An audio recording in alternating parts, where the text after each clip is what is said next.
संपले हो आता राष्ट्रवादी. अगदी शरद पवार संपले. आता शरद पवार संपले. शरद पवार यांच्या तंबूत आता जागा शिल्लक उरली नाही. एवढे नेते आता या तंबूत घुसू लागले आहेत.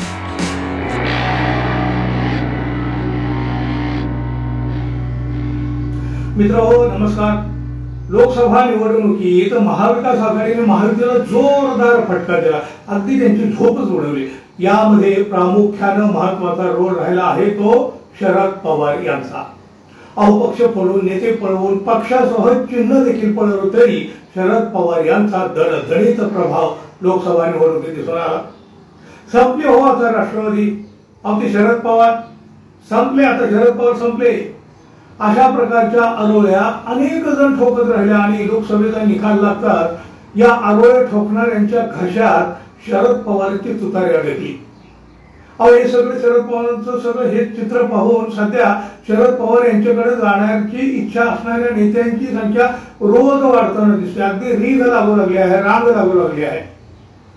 त्यातून शरद पवार यांना भेटण्यासाठी येणाऱ्यांची रांग आता वाढत वाढत वाढत चालल्याचं दिसतंय. दररोज ही रांग वाढतच आहे. म्हणूनच नेहमी बेरजेचं राजकारण करणारे नेते अशी ख्याती असणारे शरद पवार आता विधानसभेला काय खेळी करणार, कुठला डाव टाकणार याकडे सगळ्यांचं लक्ष लागलेलं आहे. विरोधकांचं तर खूप बारीक लक्ष आहे. पण शरद पवार यांचे खेळ आणि डाव हे समजणारा अजून तरी कोणी जन्माला आलेला दिसत नाही. 2014 आणि 2019च्या निवडणुकीआधी काँग्रेस आणि राष्ट्रवादीतून आउट गोईंग होण्याचं प्रमाण वाढलं होतं बघा. सगळे रस्ते भारतीय जनता पक्षाच्या दिशेने जात होते. आता 2024च्या लोकसभेचे निकाल लागले. महाविकास आघाडीला अनपेक्षित आणि मोठे यश मिळालं आणि इनकमिंग आउट गोईंगची दिशा बदलायला सुरुवात झाली. काँग्रेस आणि त्यातही राष्ट्रवादी शरदचंद्र पवार पक्षाकडे ओढा वाढलेला दिसू लागलेला आहे. शरद पवार यांना भेटायला येणाऱ्यांची संख्या वाढल्याचं रोज पाहायला मिळत आहे. यात भारतीय जनता पक्षाचे देखील अनेक नेते आहेत मित्रांनो. पण आता त्यांनाही शरद पवारांच्या दारात वेटिंगवर राहावं लागलं आहे. शरद पवार यांच्या दारात जाऊन उभं राहण्याची वेळ आता या अनेक नेत्यांवर आलेली आहे. कसा चमत्कार घडतो बघा. शरद पवार यांच्या तंबूत आता जागा शिल्लक उरली नाही. एवढे नेते आता या तंबूत घुसू लागले आहेत. हे नेते आता इतकी संख्या वाढू लागली आहे त्या तंबूत की आता तंबू फाटायची वेळ आलेली आहे. पण नेते राग काय केलं कमी होत नाही. बघा, कागल विधानसभेसाठी भारतीय जनता पक्षाचे समरजित सिंह घाटगे मागील 5 वर्षापासून विधानसभेची तयारी करीत होते. आता त्यांनी नुकतीच तुतारी हाती घेतली आहे. यावेळी घाटगेंना निवडून द्या, त्यांना मंत्री करतो अशी थेट घोषणा शरद पवार यांनी केलेली आहे. त्यानंतर मात्र भारतीय जनता पक्षामधून राष्ट्रवादीत येणाऱ्यांची संख्या वाढायला लागल्याचं पाहायला मिळते. रोज ती वाढताना दिसते. तिकडे वडगाव शेरीमध्ये बापू पठारे ही शरद पवार यांच्या तंबूत दाखल झाले आहेत. आणखी काही नाव चर्चेला आहेत.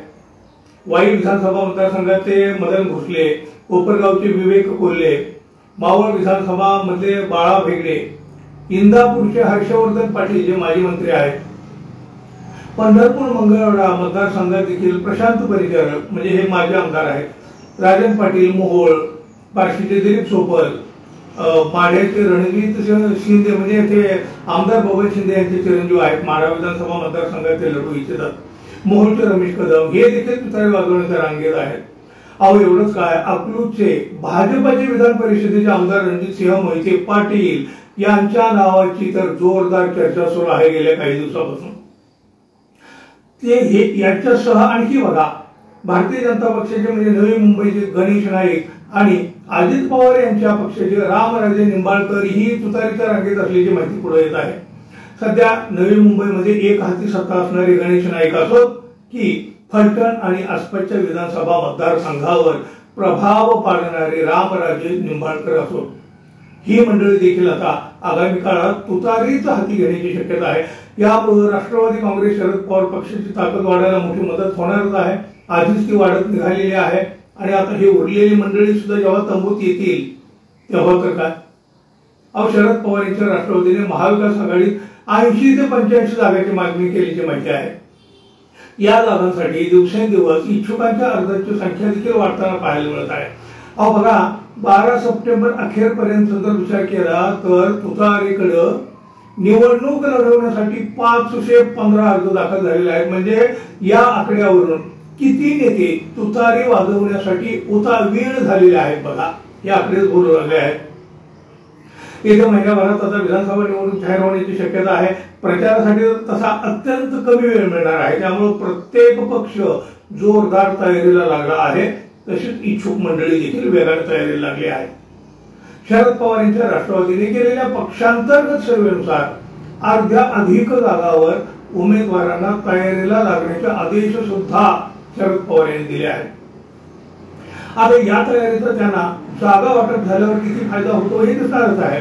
पण पक्ष संपला शरद पवारांचा, शरद पवार ही संपले असं जो काही भ्रम होता ना, या भ्रमात असलेल्या भाजपच्या आणि महायुतीतील नेत्यांचा हा भ्रमाचा भोपळा मात्र फुटला आहे. मित्रांनो, काय होईल आता या सत्ता पिपासू महायुतीचं कमेंट करून जरूर कळवा. आणि हो, आपण अजून आपल्या चॅनलवर नवीन असाल किंवा आणखी आपल्या चॅनलला आपण सबस्क्राईब केलं नसेल तर कृपया सबस्क्राईब करावं ही अपेक्षा आहे. धन्यवाद. पुन्हा भेटूच. तोपर्यंत नमस्कार.